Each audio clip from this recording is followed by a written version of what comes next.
नमस्कार, आप देख रहे हैं लाइव लगातार और लाइव लगातार में आपका हार्दिक स्वागत है। सबसे पहले मैं आपको बता दूं कि हमारे साथ गुलाम जी जुड़े हुए हैं और इनका कई ऐसे मामले आए हैं जिसको लेकर ये सुर्खियों में भी रहे हैं पूरे राज्य स्तर पर जो है चाहे वो जेपीएस का हो या तरह तरह के जो है अभ्यर्थियों का जो मामला जो हो, इन मामलों को लेकर के ये हमेशा सुर्खियों में रहे हैं। गुलाम जी, सबसे पहले आपका लाइव लगातार में हार्दिक स्वागत है। जी, बहुत शुक्रिया आपका सर। और आप बताइए कि किस तरीके से, आप किस नज़रिए से इसे देख रहे हैं, जो शराब का में जो देख रहे हैं कि अस्थानीयता का कोई मामला नहीं है, अब बाहर के लोग आ रहे हैं।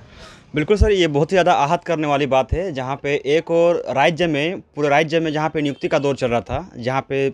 लगातार हमारे माननीय चहेते मुख्यमंत्री लगातार ये बात कहते रहते थे कि हमें नियुक्ति वर्ष हमने घोषणा किया है, बहुत सारी नियुक्तियाँ होंगी और नियुक्ति तो हमें नहीं मिली। सरकारी नौकरियों की बात आया था, लेकिन जब सदन में बोलने की बारी आई तो उन्होंने सरकारी नौकरी से साफ साफ मुकर दिए, बोले हमने रोज़गार की बात की थी। लेकिन रोज़गार जब देने की बात आती है तो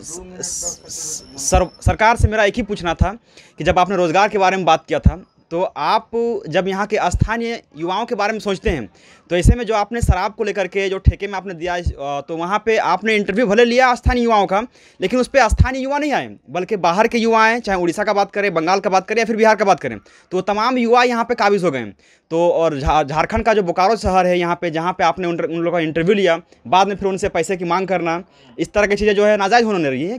जहाँ पर झारखंड में 9,000 की नौकरी दी जा रही है, वहाँ पे 9,000 की नौकरी के लिए 50,000 का घूस दिया जाना कहाँ तक जाती है? और वो भी खास करके यहाँ के स्थानीय युवाओं के लिए, वो कहाँ से पैसा जुगाड़ करेंगे सर? वो यहाँ के लोकल हैं और उनके पास सिर्फ एक ख्वाब था कि अब चलो शराब का कम से कम ठेका जो मिल रहा है उसमें भी कम से कम हमें एक कलर के लेवल पे या तो फिर एक हमें कहीं पे भी मतलब एक जगह पे नौकरी दिया जाएगा। लेकिन उसके बाद भी कुछ रांची के टीम लोग यहाँ पे आए और रांची वाले यहाँ सेलेक्ट हो चुके हैं, उनके साथ काफ़ी ज़्यादा मतलब कि यहाँ के जो स्थानीय युवा हैं उनके साथ तो कुठाराघात किया जा रहा है और इसको हमारा जो युवा वर्ग है वो कभी बर्दाश्त नहीं करेगा, क्योंकि हमारे झारखंड के उन युवाओं को छलने का काम किया जा रहा है जो लंबे समय से माननीय मुख्यमंत्री के प्रति जो बहुत सारा आशा रखे हुए थे। लेकिन अब उनका उदासीन रवैये को देखते हुए हम यही कहेंगे कि झारखंड के मुख्यमंत्री ने भी जो उत्पाद विभाग की ओर से जो रिक्रूटमेंट निकाला गया था उसमें भी बाहरियों को डालने का कहीं ना कहीं काम किया जा रहा है और उसके साथ भी एक बड़े पैमाने पे उनसे रकम वसूलते हुए किया जा रहा है। और दूसरी बात तो कि शराब पीने वाले लोगों के लिए एक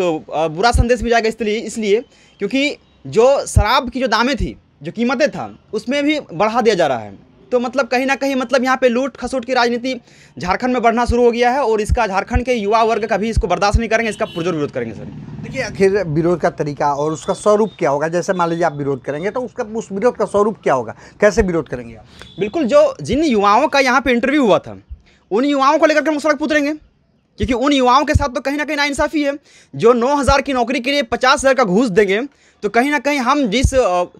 झारखंड के जिस परिकल्पना का हम लोगों ने, हमारे पूर्वजों ने जो परिकल्पना दिया था हमें कि झारखंड एक साफ़ सुथरा और स्वच्छ प्रदेश बनेगा जहाँ पे किसी तरह का कोई ब्राइब नहीं चलेगा, किसी तरह कोई करप्शन नहीं होगा, लेकिन करप्शन की शुरुआत तो हम लोग यहीं से कर दे रहे हैं। और हमारे जो उत्पाद विभाग के क्या आप मान रहे हैं कि इस सत्ता में जो सरकार अभी जो हेमंत सोरेन की जो सरकार जो है, इस सरकार में घालमेल चल रहा है या सरकार जो है हर मोर्चे पर विफल रही है? विफल रही सर, बिल्कुल सर। मैं बता रहा हूँ कि सबसे पहले अगर बात करेंगे शराब के बारे में, तो सरकार जो अभी वर्तमान में काबिज हुई है उनके मैनिफेस्टो में तो शराबबंदी लिखा हुआ था। स्टडी को लीगलाइज करना चाहिए, यहाँ पे पढ़ाई को लीगलाइज करना चाहिए, यहाँ पे युवाओं के हित के लिए बहुत अच्छे अच्छे काम करने चाहिए, लेकिन यहाँ पे शराब को लीगलाइज कर दिया गया है और सरकार खुद ठेके में चले। तो कहीं ना कहीं मैं डंके की चोट में बोलूँगा आपके मीडिया के माध्यम से कि कहीं ना कहीं वो माननीय शिबू सोरेन के तमाम वादों के खिलाफ वो चल रही है और वो सत्ता का खुद सर जो पार्टी है ना, पार्टी का खुद कभी ये मैनिफेस्टो रहा ही नहीं है और ना ही पार्टी का संविधान भी कभी इसको एक्सेप्ट करेगा। लेकिन फिर भी हमारे मुख्यमंत्री को पता नहीं क्या हो गया है, किस नशे में वो डूब चुके हैं कि यहाँ के युवाओं को, पहली बात तो जिस तरह से हमने एक अर्थशास्त्री के बारे में पढ़ा था कि जिस तरह से राज्य को जितना ज़्यादा बेरोजगार रखोगे ना, उतना ज़्यादा उस पर शोषण करने में मज़ा आएगा। और बिल्कुल हमारे यहाँ के स्थानीय सरकार जो है वही कर रही है और ऊपर से यहाँ के युवाओं को शराब पिला करके उन्हें और भी ज़्यादा दिग्भ्रमित करेगी। उन्हें मतलब कि सरकार अभी गुलाम जी अब लगता है कि अल्पमत में चली जाएगी या सरकार पर खतरा है, तो आप इसे किस नज़रिए से देख रहे हैं? जो सरकार पर अभी खतरा है, सरकार के का मामला जो है कोर्ट में है, हेमंत सोरेन पर कई गंभीर आरोप लगे हुए हैं, इसे आप किस नज़रिए से देख रहे हैं? बिल्कुल आरोप तो लगेगा ना सर। देखिए, कहा जाता है कि हम लोग बहुत लंबे समय से भुक्तभोगी बने हुए हैं और यहाँ मैं बता रहा हूँ, मेरी जो बातें निकल रही है ना, झारखंड के तमाम युवाओं के दिल की बातों को मैं बोल रहा हूँ आपके सामने कि युवाओं का बद्दुआ लगा है। पिछले कई सालों से इस सरकार से हम लोगों ने बहुत सारी उम्मीदें की थी कि हमारे लिए रोज़गार क्रिएट करेंगे। रोज़गार क्रिएट करने की तो दूर की बात है, जो रोज़गार पहले से हमें मिलने चाहिए थे उस रोज़गार को भी छीन लिया गया है, सिर्फ ये कहते हुए कि हमारे यहाँ पे 15वीं पुत्र पैदा नहीं हुए इस वैकेंसी में। अब मैं अगर आपको बात करूँगा वर्तमान जेपीएससी का, 7वीं जेपीएससी का, तो उसमें भी काफ़ी ज़्यादा विवाद है, लेकिन उसके बाद भी सरकार चल रही है। तो बिल्कुल यहाँ मैं बोलना चाहूँगा कि जिस तरह से शराब के बारे में सरकार का जो स्टैंड दिया गया है गलत है, और इसको हम लोग पूरी तरह से विरोध करेंगे और झारखंड के स्थानीय युवाओं को एक साथ यहाँ पे हम लोग इकट्ठा करेंगे, मोबिलाइज करेंगे। तो आप बेशक ही देख रहे थे कि अब जो है विरोध का स्वर एक बार फिर बोकारो से फूकने वाला है, और इसका ध्वनि जो है ये सीधे सीधे सत्ता तक भी पहुंचने का काम करेगी। लाइव लगातार बोकारो से दिनेश कुमार पांडे। न्यूज अपडेट के लिए आप हमारे चैनल को सब्सक्राइब करें।